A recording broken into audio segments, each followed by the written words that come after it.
maroon. Ito yung version 1. Okay. So, syempre, ayan siya. So, we are eyeing for, gusto ko si Sesame Bean, yung kay Lalisa. Tsaka, si Toffee, tsaka si wala na si Salt Coconut. Tsaka syempre yung Secret. So, let's see. Sana yung Secret. Kasi yun yung mahirap hanapin. So, guys, para malaman nyo if authentic, scan nyo yung code, then ilalagay nyo 4 digits. So, if mag-push through, ibig sabihin authentic. Kasi madami nabugbog sa market. Okay. Oh my God. Masira pa yung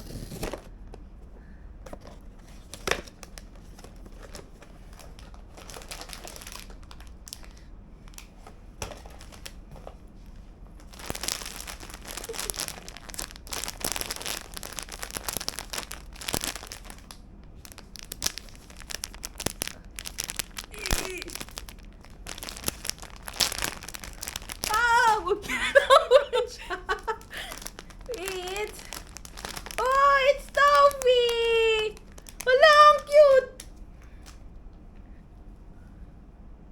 Oh my God, ang cute!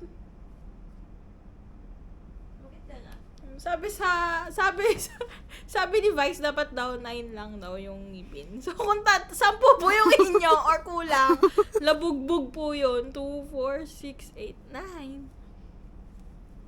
Hala, ang cute! Tapos nati 360 po yung ulo niya.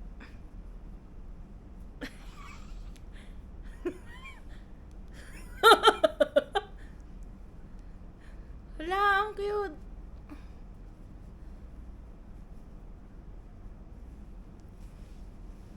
Ayan po. Ganyan siya. Hala, ang cute niya. So, sa version 1, color black. Then, printed siya. Ganyan. Hindi po blurred. Pag blurred siya, fake po.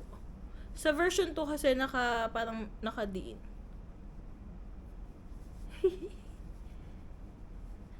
Toffee! And, dito din siya makikita. May pinagkaiba yung mga fake. Hulo. So cute!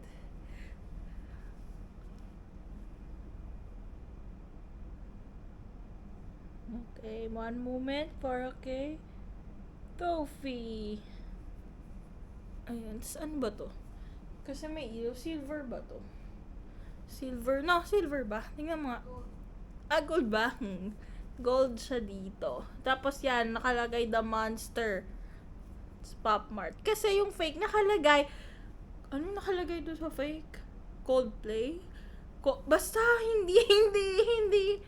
The monster. So, automatic. Fake po yun.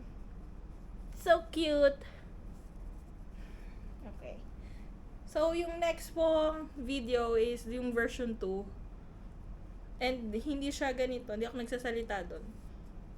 Okay, thank you.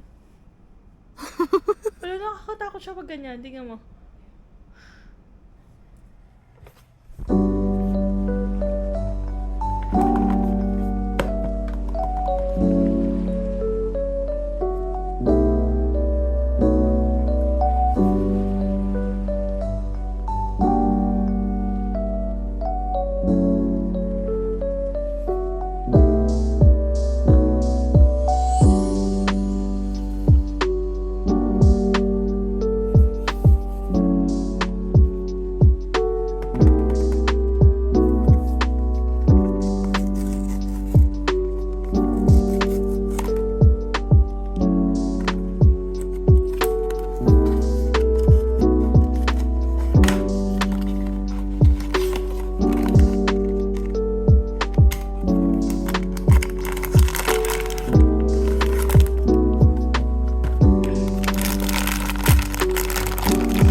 po sa version 2, ayan, dito siya parang naka-indent or nakapaloob yung popmart sa kanya. So, one way to know if it's fake. So, pag hindi ganyan, color black, na version 2, it's fake. Okay, ito na sila! So, ang SRP lang po talaga ng Labubu is at 900. Pero since hype siya today, hype era niya, nagiging mahal na siya kasi sa resellers. Ayan. So, pinagkaiba nung version 1 sa version 2, ganyan siya. This is Hehe ng Have a Seat. This is Tofi version 1. Okay, side view. Siyempre, mas mukhang malaki to kasi nakatayo. Nakaupo si He. Kaya nga Have a Seat na version 2. Yay! Alright, thank you.